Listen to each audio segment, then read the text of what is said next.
Hi అండి, నేను మీ పావని రాచర్ల.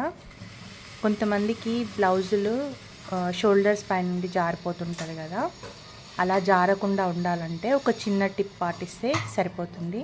అదేంటో నేను మీకు చెప్తా ఇప్పుడు. సేమ్ ఇది ఫ్రంట్ మార్కింగ్ టోటల్ వేసుకున్న తర్వాత ఈ షోల్డర్ పైన ఒక 1/2 ఇంచ్ ఇలా మార్క్ పెట్టుకోవాలి. సేమ్ అట్ ఏ టైం ఇటు సైడ్ ఇటు 1/2 ఇంచ్ లోపల కనిపెట్టుకోవాలి. ఇప్పుడు ఈ డాట్ ఉంటుంది కదండి, ఈ డాట్ వరకు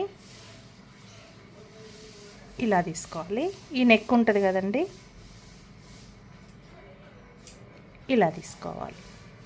జస్ట్ ఇక్కడ కొంచెం క్రాస్ చేసుకుంటే ఇలా చేసిండ్రు అనుకోండి, ఇప్పుడు షోల్డర్స్ జారవు. ఓకేనా అండి? Thank you. ప్లీజ్